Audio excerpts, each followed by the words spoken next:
সংবিধানে ফিরছে নির্বাচনকালীন তত্ত্বাবধায়ক ব্যবস্থা, সংসদে ঠিক হবে কাঠামো। খায়রুল হকের রায় ছিল উদ্দেশ্য প্রণোদিত, মন্তব্য আইনজীবীদের। এই তত্ত্বাবধায়ক সরকার ব্যবস্থা বাতিলের মাধ্যমে নির্বাচন ব্যবস্থাকে নির্বাসনে পাঠিয়ে দেওয়া হয়েছিল। তত্ত্বাবধায়ক সরকার পুনর্বহাল হওয়ার পরে গণতান্ত্রিক পথে বাংলাদেশ মহাসড়কে হাঁটবে। আপিলের রায়ের মাধ্যমে সফলতা পেল দীর্ঘ আন্দোলন, বলছে বিএনপি। এনসিপি জামায়াত নেতাদের কণ্ঠেও স্বস্তির সুর।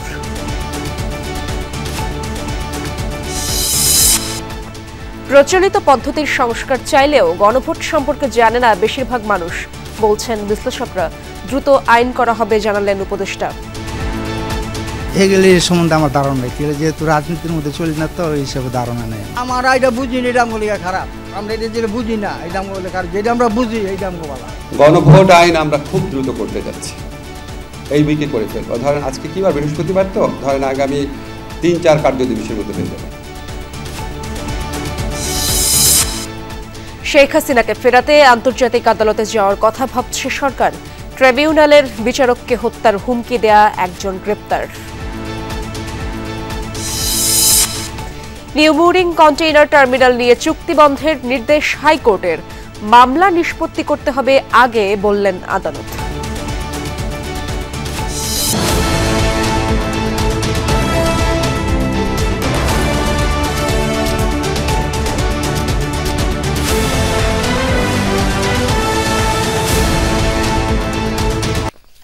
সংবিধানে আবারও ফিরছে নির্দলীয় সরকারের অধীনে তত্ত্বাবধায়ক সরকার ব্যবস্থা, তবে কার্যকর হবে চতুর্দশ নির্বাচনে।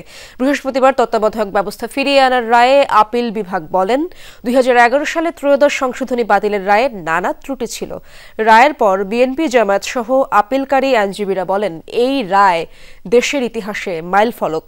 অ্যাটর্নি জেনারেল জানান, তত্ত্বাবধায়ক পদ্ধতির গঠন কি হবে সেটি ঠিক করবে পরবর্তী সংসদ।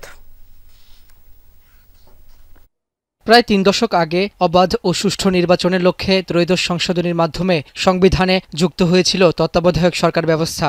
এরপর 3টি নির্বাচন হয়েছিল নির্দলীয় এই সরকারের অধীনে। 1996 সালে তত্ত্বাবধায়ক সরকার ব্যবস্থা অন্তর্ভুক্তির আন্দোলনে নেতৃত্ব দিয়েছিল পতিত আওয়ামী লীগ, কিন্তু 2011 সালে ক্ষমতায় এসে সর্বোচ্চ আদালতের রায়ে পঞ্চদশ সংশোধনীর মাধ্যমে বাতিল করে দেওয়া হয় সেই ব্যবস্থা। এরপর 3টি নির্বাচনে একতরফাভাবে জয় পায় আওয়ামী লীগ। পরবর্তী পরিস্থিতিতে তত্ত্বাবধায়ক ব্যবস্থা পুনর্বহাল করতে আবারও শুরু হয় আইনি লড়াই। আপিল বিভাগে বিএনপি জামায়াত ও সুজন সম্পাদক বদিউল আলম সহ 5 বিশিষ্ট ব্যক্তির ও রাষ্ট্রপক্ষে শুনানি হয় 10 দিন। বৃহস্পতিবার সংবিধানে তত্ত্বাবধায়ক সরকার ব্যবস্থা ফিরিয়ে রায় দেন দেশের সর্বোচ্চ আদালত। প্রধান বিচারপতি সৈয়দ রেফাত আহমেদের নেতৃত্বাধীন 7 বিচারপতির পূর্ণাঙ্গ বেঞ্চ সর্বসম্মতিক্রমে এই রায় দেন। আপিলকারী আইনজীবীরা বলেন, তত্ত্বাবধায়ক পুনর্বহাল করে দেয়া রায়ে দেশে আবারও ফিরে আসবে গণতন্ত্র। 15 বছর ধরে যে স্বৈরতান্ত্রিক ব্যবস্থা চালু হয়েছিল, তার সূচনা হয়েছিল বিচারপতি খায়রুল হকের নেতৃত্বে দেয়া এই রায়ের মাধ্যমে। এবং এই রায় এত বাজে একটা রায় ছিল, এটা অনেক ধরনের ভুলে পরিপূর্ণ ছিল। আমাদের এই তত্ত্বাবধায়ক সরকার ব্যবস্থা বাতিলের মাধ্যমে নির্বাচন ব্যবস্থাকে নির্বাসনে পাঠিয়ে দেওয়া হয়েছিল, যার ফলে 3টি নির্বাচন আমাদের বিতর্কিত নির্বাচন হয়েছে, জালিয়াতি নির্বাচন হয়েছে।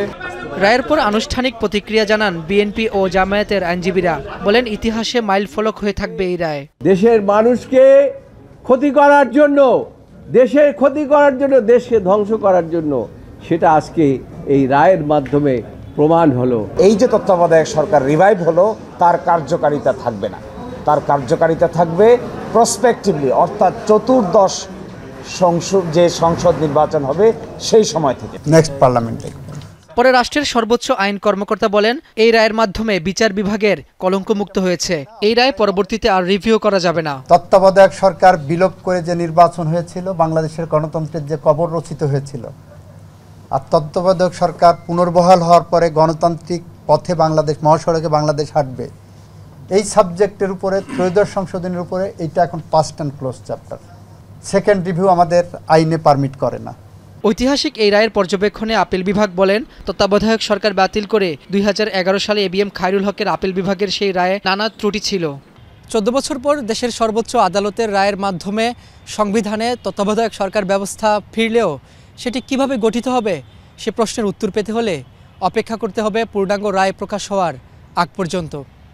তবে আইনজীবীরা বলছেন এটি যেহেতু চতুর্দশ নির্বাচন থেকে কার্যকর হবে, সে পর্যন্ত এই ব্যবস্থায় আমূল পরিবর্তন আসতে পারে। রাব্বি হোসেন, যমুনা নিউজ, ঢাকা।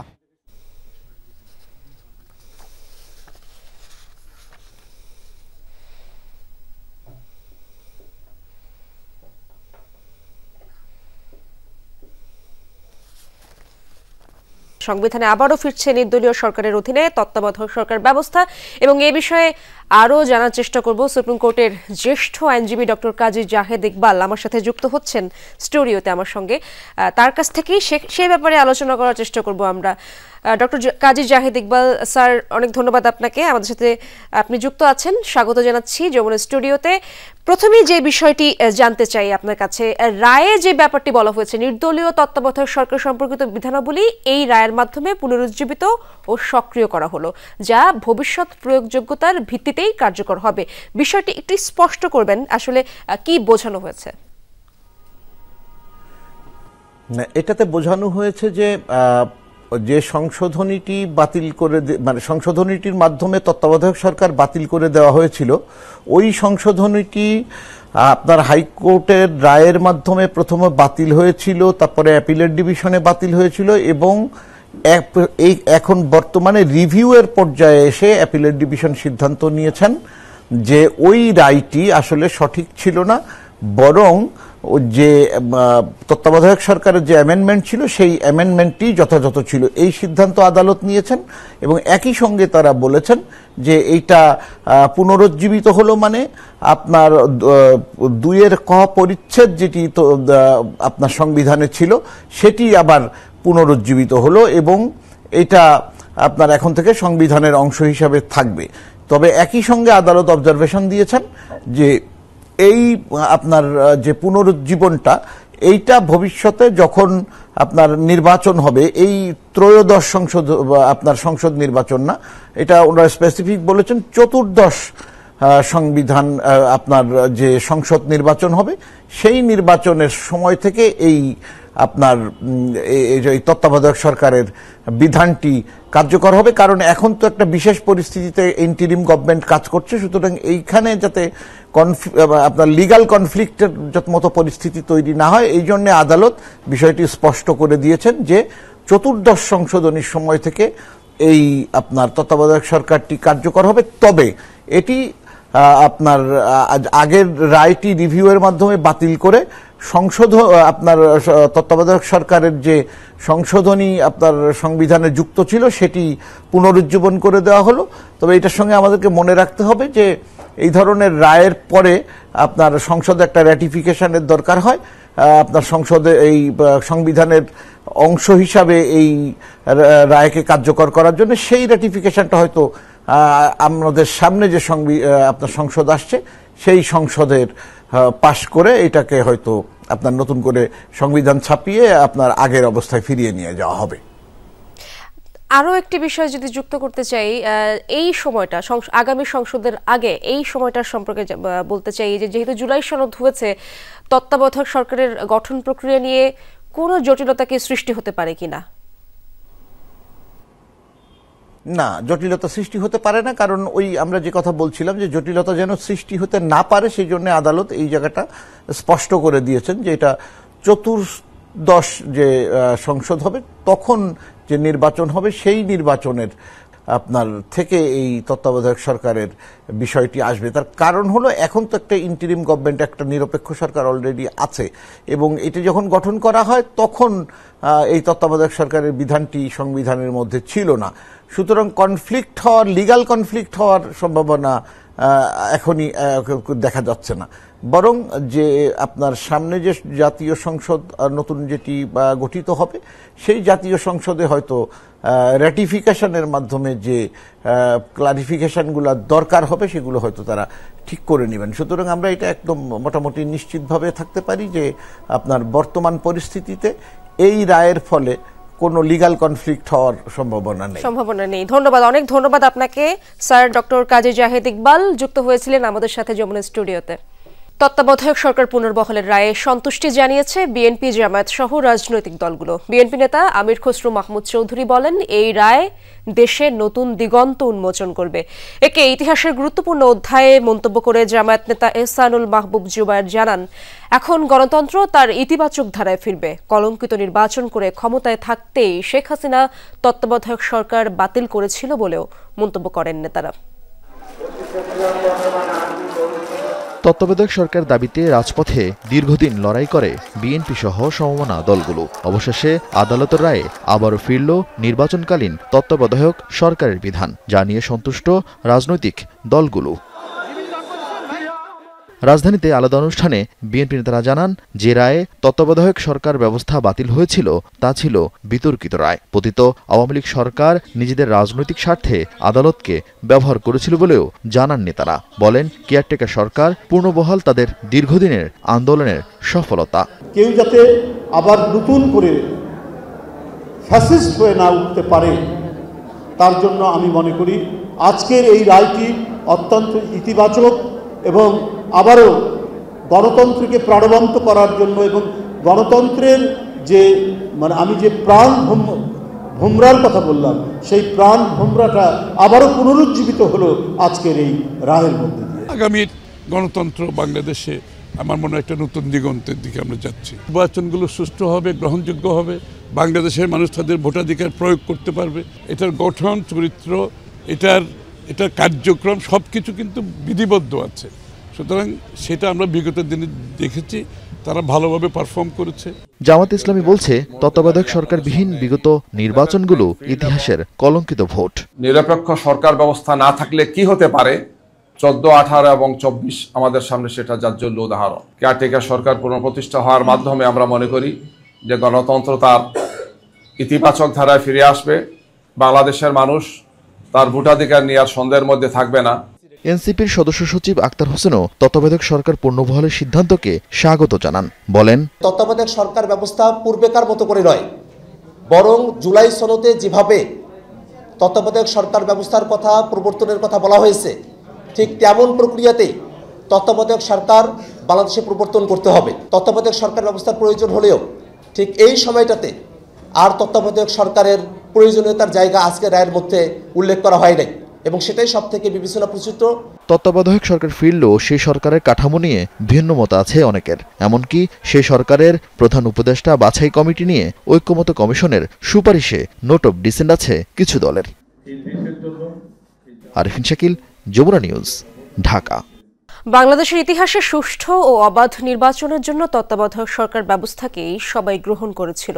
90-এর অন্তর্বর্তীকালীন সরকারের আদলেই 96 সালে সংবিধানে এই ব্যবস্থা সংযোজন করা হয়েছিল, যার জন্য দীর্ঘদিন আন্দোলন করেছিল তৎকালীন বিরোধী দল আওয়ামী লীগ। কিন্তু সেই আওয়ামী লীগই আদালতের মাধ্যমে 2011 সালে এই ব্যবস্থা বাতিল করে।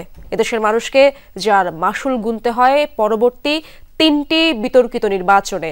2024-এর গণঅভ্যুত্থানে আওয়ামী লীগ সরকারের পতনের পর বিএনপি সহ কয়েকটি রাজনৈতিক দলের আপিলের প্রেক্ষিতে আবারও ফিরল তত্ত্বাবধায়ক সরকার ব্যবস্থা। এই ব্যবস্থা পূর্বাপর জানাবেন তাওহিদ মিথুন।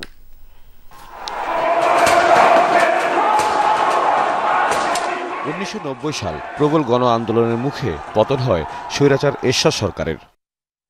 দেশের নেতৃত্ব শূন্যতায় রাজনৈতিক দলগুলোর ঐকমত্যের ভিত্তিতে তৎকালীন প্রধান বিচারপতি শাহাবুদ্দিন আহমেদের নেতৃত্বে গঠিত হয় অন্তর্বর্তীকালীন সরকার। সেই সরকারের অধীনেই 1991 সালের জাতীয় সংসদ নির্বাচন অনুষ্ঠিত হয়।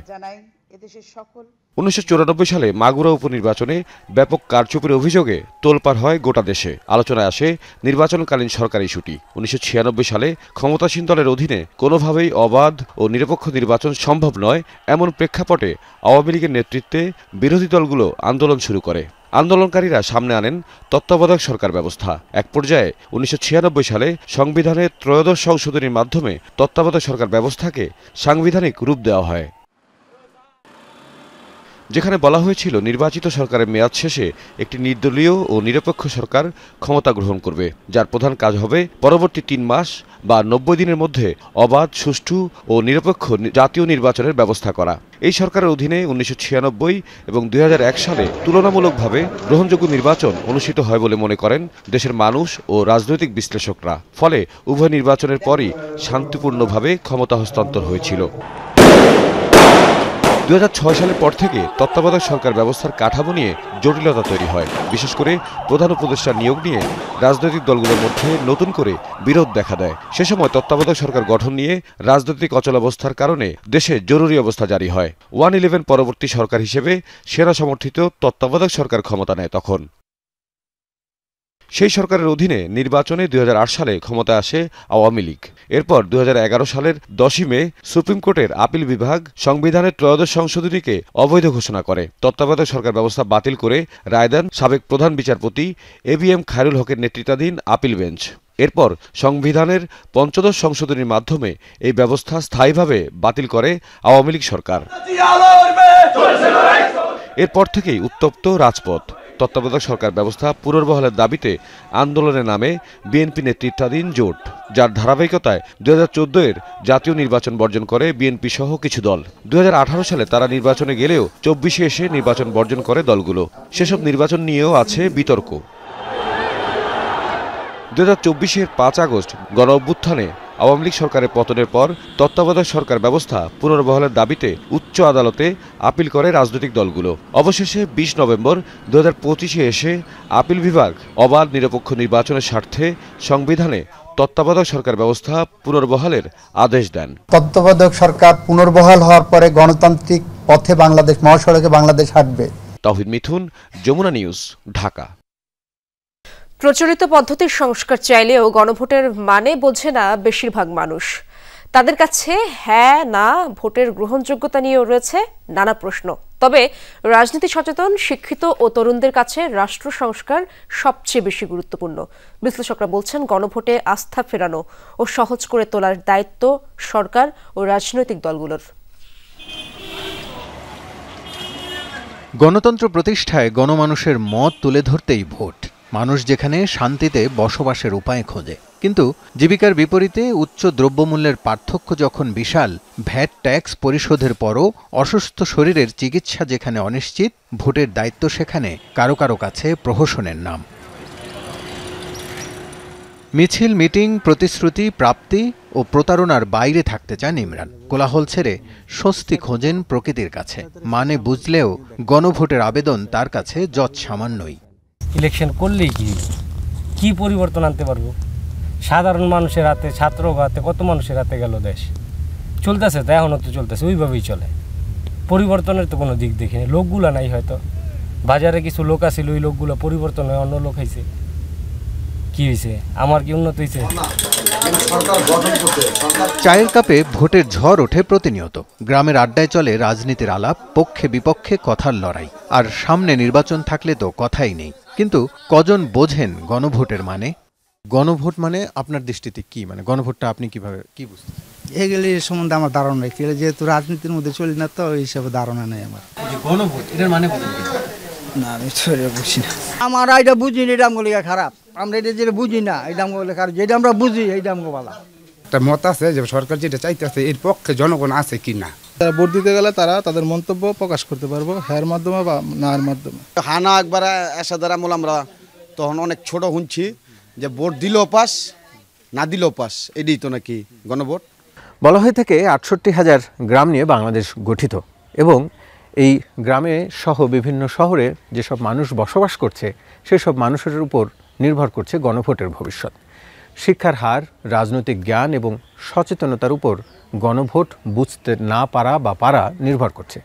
এক অংশের মানুষ একেবারেই গণভোট সম্পর্কে অনভিজ্ঞ, আবার শিক্ষিত বা সচেতন শ্রেণীর মানুষের কাছে গণভোট কিংবা 4টি প্রশ্ন নিয়েও তারা বেশ খানিকটা ধারণা রাখেন। গণভোটে 4টি প্রশ্ন রাখা হবে: তত্ত্বাবধায়ক সরকার গঠন, উচ্চকক্ষে পিআর, বিরোধী দল থেকে ডেপুটি স্পিকার ও জুলাই সনদে ঐকমত্যের সুপারিশ বাস্তবায়নের পক্ষে বিপক্ষে হ্যাঁ না ভোট দিবে জনগণ। সে আলোকে বাস্তবায়িত হবে বহুল প্রত্যাশিত রাষ্ট্র সংস্কার। অ্যাপ্রোচটা খুব ভালো হয়েছে। লাইক আমাদের যে পাবলিক ওপিনিয়নটা আছে এটাকে আমলে নেওয়ার চেষ্টা করা হচ্ছে বা নেওয়ার একটা চিন্তাভাবনা করতেছে তারা। তা আমরাই পিছিয়ে যাচ্ছি, আমাদের দেশের মানুষজন পিছিয়ে যাচ্ছে, তাই এটা তো অবশ্যই আমাদের সংস্কার বাধ্যতামূলক হয়ে গিয়েছে এখন পরবর্তীতে সরকাররা আমাদের কথাটাকে কতটুকু প্রায়োরিটি দিবে বা কি করতে চাচ্ছে সেটা তো এখন অন্তত বলা যাচ্ছে না।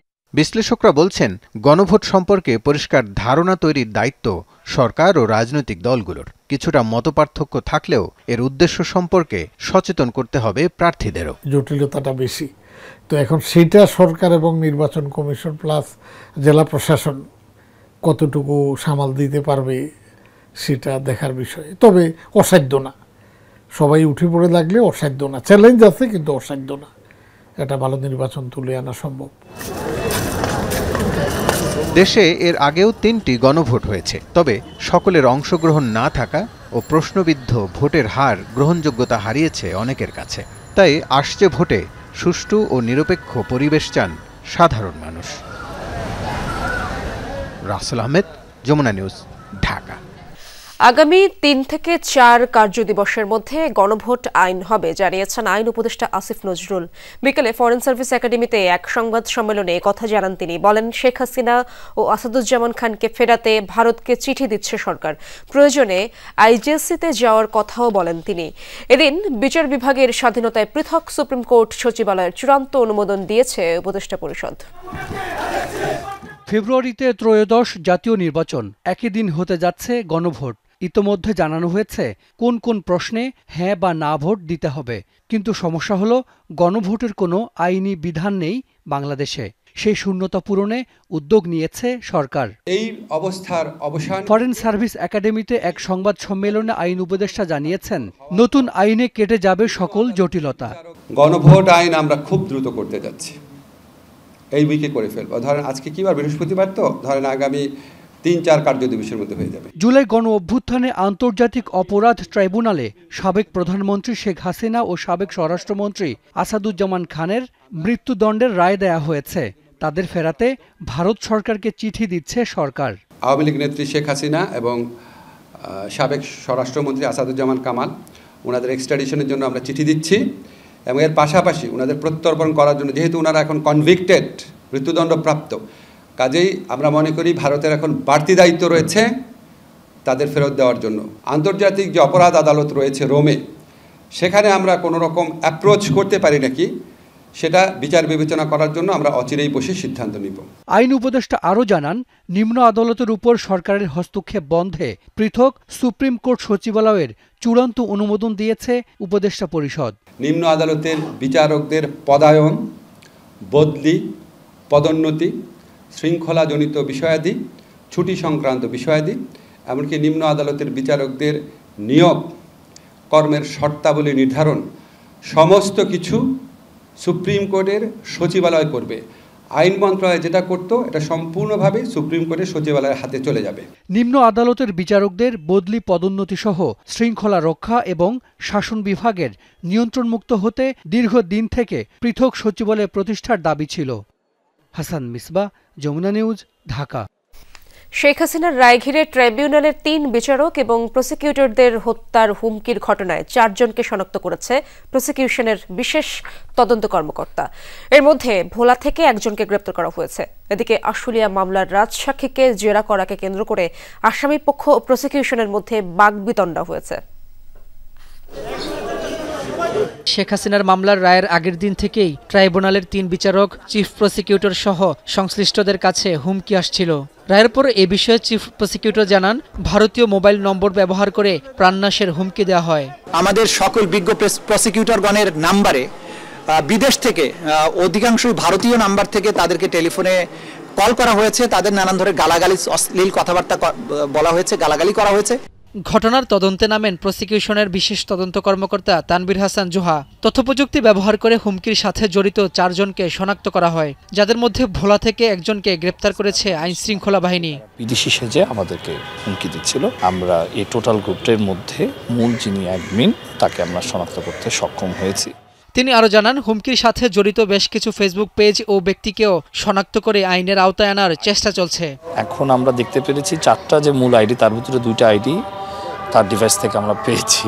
অনেক রিমোট এলাকা থেকে তারা চালাচ্ছিল, নদী অঞ্চল থেকে, এবং তারা খুব কনফিডেন্স ছিল, দৃঢ় বিশ্বাস ছিল তাদেরকে আসলে শনাক্ত করা যাবে না। এদিকে আশুলিয়ায় ৬ জনকে পোড়ানোর মামলায় রাজসাক্ষী আফজালুলের জেরাকে কেন্দ্র করে ট্রাইব্যুনালে আসামিপক্ষ ও প্রসিকিউশনের মধ্যে বাকবিতণ্ড হয়েছে। উত্তপ্ত বাক্য বিনিময়ের সময় বিচার কাজ বন্ধ ছিল প্রায় ১ ঘণ্টা। রাব্বি হোসেন, যমুনা নিউজ, ঢাকা। মামলা নিষ্পত্তি না হওয়া পর্যন্ত চট্টগ্রাম বন্দর নিউমুরিং কন্টেইনার টার্মিনাল নিয়ে চুক্তির সকল কার্যক্রম বন্ধ করতে নির্দেশ দিয়েছেন হাইকোর্ট। বিচারপতি ফাতেমা নজিবের নেতৃত্বাধীন হাইকোর্ট বেঞ্চ এই মৌখিক নির্দেশ দেন। এ সময় রাষ্ট্রপক্ষ সকল কার্যক্রম বন্ধ রাখার আশ্বাসও দেন। এর আগে গত ৩০ জুলাই এনসিটি পরিচালনায় চট্টগ্রাম বন্দর কর্তৃপক্ষের বিদেশি কোম্পানির সঙ্গে চুক্তির চলমান প্রক্রিয়া কেন আইনগত কর্তৃত্ব বহির্ভূত ঘোষণা করা হবে না তা জানতে চেয়ে রুল দেন হাইকোর্ট। বিচারপতি হাবিবুল গনি ও বিচারপতি শেখ তাহসিন আলীর সমন্বয়ে গঠিত হাইকোর্ট বেঞ্চ এই রুল দেন। অনলাইন ও অফলাইনে নারীরা নিরাপত্তাহীনতার মুখে, যা দেশের অগ্রগতির অন্তরায় বলে মন্তব্য করেছেন বিএনপির ভারপ্রাপ্ত চেয়ারম্যান তারেক রহমান। এক ফেসবুক পোস্টে তারেক রহমান বলেন, ভয় নিয়ে নারীরা এগুতে পারবে না। সাইবার জগৎ নিয়ে উদ্বেগ প্রকাশ করেন তিনি। বলেন, ডিজিটাল যুগে আগের তুলনায় সুযোগ বেশি থাকলেও হুমকি রয়েছে। নারী নিরাপত্তা ও ক্ষমতায়নের জন্য 5 দফা কর্মপরিকল্পনা তুলে ধরেন বিএনপির ভারপ্রাপ্ত চেয়ারম্যান, যার প্রথমটি হল জাতীয় অনলাইন সেফটি সিস্টেমের মাধ্যমে সাইবার বুলিং ও হুমকির দ্রুত অভিযোগ গ্রহণ ও প্রতিকার, জনজীবনে নারীর সুরক্ষা নিশ্চিতের লক্ষ্যে সাংবাদিক, শিক্ষার্থী ও কর্মীদের জন্য আইনগত ও প্রযুক্তিগত সহায়তা। এছাড়া ডিজিটাল নিরাপত্তা শিক্ষার মাধ্যমে শিক্ষা প্রতিষ্ঠানে ব্যবহারিক প্রশিক্ষণ চালুর কথাও জানান তারেক রহমান। দুর্বৃত্তদের গুলি ছোড়ার নির্দেশ পুলিশ আইনেই রয়েছে। যারা ককটেল মেরে পুলিশের মনোবল ভেঙে দেওয়ার চেষ্টা করবে তাদের বিরুদ্ধে আইন প্রয়োগ করা হবে বলে জানালেন ডিএমপি কমিশনার শেখ মোহাম্মদ সাজ্জাদ আলী। রাজধানীতে সাইবার সাপোর্ট সেন্টার উদ্বোধন অনুষ্ঠানে একথা বলেন তিনি। সম্প্রতি দেশের বিভিন্ন জায়গায় ককটেল বিস্ফোরণ, বাসে অগ্নিসংযোগ সহ নানা ধরনের নাশকতা করছে দুর্বৃত্তরা। এতে পুলিশ সহ সাধারণ মানুষও ক্ষতিগ্রস্ত হচ্ছেন। যারা এ ধরনের কাজ করে পুলিশের মনোবল ভাঙার চেষ্টা করছে তাদের বিরুদ্ধে কঠোর মনোভাবের কথা জানালেন পুলিশ কমিশনার। আমার অফিসারদের মনোবল যদি ভেঙে যায় তাহলে আপনাদেরকে আবার এই নিজেদেরকে বাঁশের লাঠি নিয়ে বৃদ্ধ লোককেও রাস্তায় নেমে তার বাড়িঘর এর পাহারা দিতে হবে। সো যারা এই ধরনের দুর্বৃত্তায়নের কাজ করতেছেন, ককটেল মেরে আমার লোকের মনোবল ভাঙার জন্য চেষ্টা করতেছেন, প্লিজ তাদের কাছে আমার অনুরোধ, আপনারা এইরূপ কাজটি করবেন না। নগরের আইন শৃঙ্খলা রক্ষায় সম্প্রতি মাঠ পর্যায়ে দায়িত্ব পালন করা পুলিশ সদস্যদের যে গুলির নির্দেশনা দিয়েছেন তারও ব্যাখ্যা দেন ডিএমপির এই অতিরিক্ত কমিশনার। আনলফুল অ্যাসেম্বলি ডিসপার্স করার জন্য অনেকগুলো স্টেপ আছে। এই স্টেপগুলো ক্রমান্বয়ে অতিক্রম করার পরেই লাস্ট স্টেপ হচ্ছে আমার ফায়ার ওপেন করা। কোন ক্ষেত্রে পুলিশ ফায়ার ওপেন করতে পারবে এবং কতটুকু কি করতে পারবে এটা বলা আছে। এইটা বাংলাদেশের এক্সিস্টিং আইন। এই আইনটা আমরা আমাদের সহকর্মীদেরকে জাস্ট স্মরণ করিয়ে দিয়েছি, তারা যেন ভীত সন্ত্রস্ত না হয়ে পড়ে, তারা যেন মনোবল না হারায়। দিনের পর দিন সাইবার অপরাধ বেড়েই চলেছে। ভুক্তভোগীদের প্রতিকার দিতে এবং সাইবার অপরাধ দমনে ডিএমপির সাইবার সাপোর্ট সেন্টার 24 ঘন্টা কাজ করবে এমন প্রতিশ্রুতি দেন কমিশনার। রাব্বি সিদ্দিকী, যমুনা নিউজ, ঢাকা। বাংলাদেশ আয়ারল্যান্ড টেস্টের খবর। মিরপুরে সিরিজের দ্বিতীয় ও শেষ টেস্টে মুশফিক লিটনের জোড়া সেঞ্চুরিতে চালকের আসনে বাংলাদেশের করা 476 রানের পর দ্বিতীয় দিন শেষে 5 উইকেটে 98 রান করেছে আইরিশরা। 378 রানে এগিয়ে বাংলাদেশ। অপেক্ষাটা ছিল 1 রানের। দিনের দ্বিতীয় ওভারেই আরাধ্য সেই রান নিয়ে সেই অপেক্ষা পূরণ করেন মুশফিকুর রহিম। 11তম ব্যাটার হিসেবে 100তম টেস্ট ম্যাচে সেঞ্চুরি করেছেন মিস্টার ডিপেন্ডেবল। যদিও তার ব্যাটিং আর বেশিক্ষণ স্থায়ী হয়নি। ব্যক্তিগত 106 রানে ফিরেছেন মুশি। আগের দিনের অপরাজিত ব্যাটার লিটন দাসও দিনের শুরুতেই 50 তুলে নিয়েছেন। মুশির মতো মেহেদী হাসান মিরাজকে নিয়েও গড়েছেন 100 রানের জুটি। আর লিটনের ব্যাট থেকে আসে ক্যারিয়ারের 5ম সেঞ্চুরি। মিরাজ 47 আর লিটন 128 রানে আউট হলেই শুরু হয় কলাপ। 5 উইকেটে 433 থেকে 476 রানে অল আউট স্বাগতিকরা। শেষ 5 উইকেট হারায় মাত্র 43 রানে। সফররতদের পক্ষে 109 রানে 6 উইকেট নেন অ্যান্ডি ম্যাকব্রাইন। জবাবে দলীয় 41 রানে প্রথম উইকেট হারায় আয়ারল্যান্ড। 47 রান করে আগের টেস্টের একাদশে না থাকা খালেদ আহমেদের বলে আউট পল স্টার্লিং, অ্যান্ডি বালবার্নিকে আউট করেন হাসান মুরাদ, কেইট কারমেইলকে ফেরান মিরাজ, আর কার্তিস ক্যাম্পারকে মুরাদ যেভাবে বোল্ড করলেন যে কোনো বাহাতি স্পিনারের জন্য তা স্বপ্ন। মুশফি, লিটন, মমিনুল, মিরাজদের ব্যাটিংয়ের পর মুরাদদের বোলিং। ঢাকা টেস্টের 2 দিন শেষে আয়ারল্যান্ডের চেয়ে অনেকটা এগিয়ে বাংলাদেশ, আর আইরিশদের সামনে আরও একবার উকি দিচ্ছে আরও একটা ইনিংস হারের সম্ভাবনা।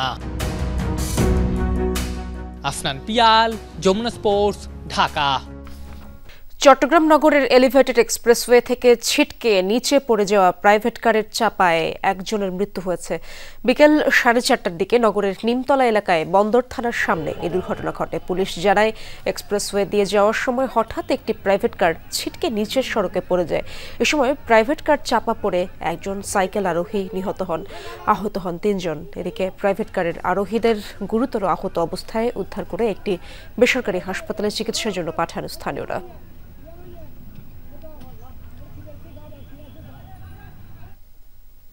শেয়ার বাজারে কারসাজি মামলায় বিদেশে থাকা ক্রিকেটার সাকিব আল হাসানকে আগামী 26শে নভেম্বর তলব করেছে দুদক। এদিকে শেখ রেহানার স্বামী শফিক আহমেদ সিদ্দিকের বিরুদ্ধে 8.5 কোটি টাকার বেশি অবৈধ সম্পদ অর্জনের অভিযোগে মামলা করেছে সংস্থাটি। আর ডায়মন্ড ওয়ার্ল্ডের এমডি দিলীপ কুমার আগরওয়ালার সম্পদের খোঁজে বিভিন্ন দপ্তরে চিঠি দিয়েছে দুদক।